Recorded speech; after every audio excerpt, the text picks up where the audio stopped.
February is known as Black History Month, but you don't have to wait for February to honor the African American culture and their impact on worship. I'm going to show you 3 easy ways to do it.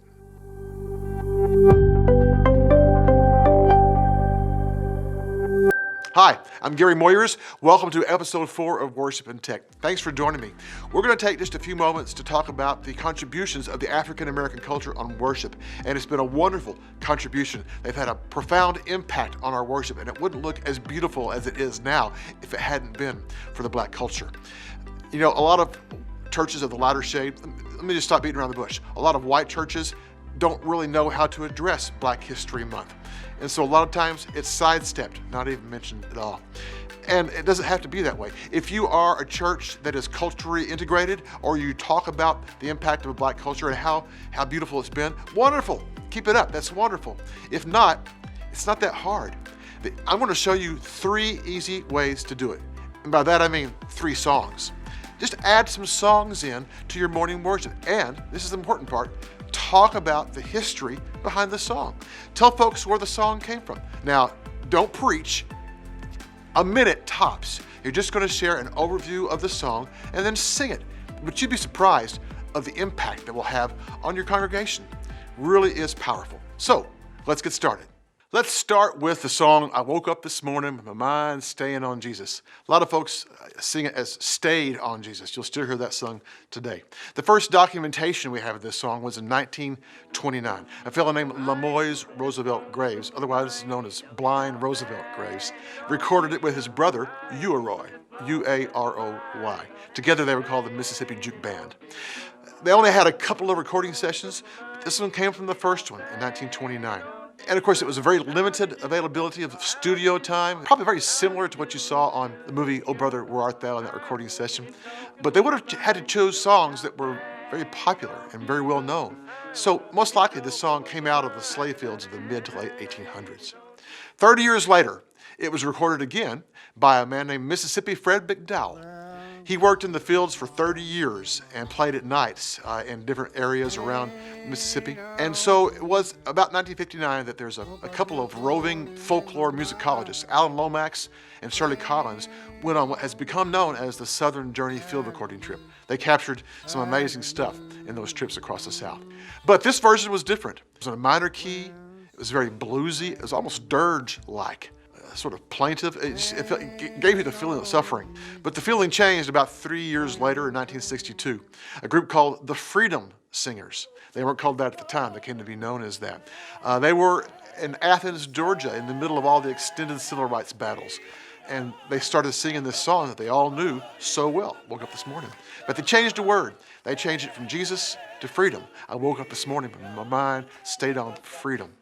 They played a vital role with this song of lifting the spirits of the demonstrators. And this song came to be known as a hallmark of the civil rights movement. And what you're hearing was recorded live at the Newport Folk Festival in 1963. Now, the song has been recorded multiple times by many other people, Mavis Staples, Fred Hammond, the list goes on and on. But it's a song that you should really add because it is powerful. I woke up this morning with my mind staying on Jesus. I woke up this morning with my mind staying on Jesus. I woke up this morning with my mind staying on the Lord. I woke up this morning with my mind staying on Jesus. Hallelujah, hallelujah, hallelujah, hallelujah, hallelujah. There's no condemnation. Another song you might want to add is more recent. It's called Restore My Soul by Sylvia Rose. Sylvia has a long list of achievements. She's written over 300 songs, produced Christian music for over 40 years. More recently, she authored a book called Rise Up, A Call to Leadership for African American Women. She was the choral director at Southwestern Christian College for many years, and she mentored many amazing singers. A lot of talent came up under Sylvia at Southwestern Christian College. As a matter of fact, several of the guys that I've sung with, dearest friends for 35 years, came up under Sylvia. She's had a profound effect on church music as a whole, and she's still going. So, add this one, Restore My Soul. Restore my spirit, Lord, I need restored. My heart is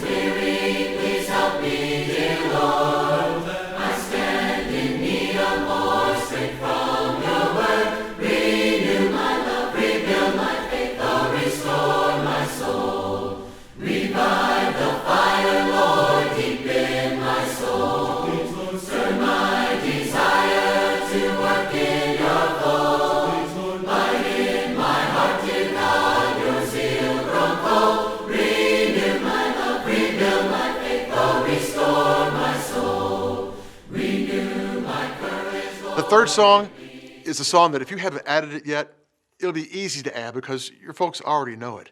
Down in the River to Pray. It's been referred to as a hymn, a spiritual, an Appalachian song. Some even believe it was a Native American tribal song that was adapted to include Christian lyrics.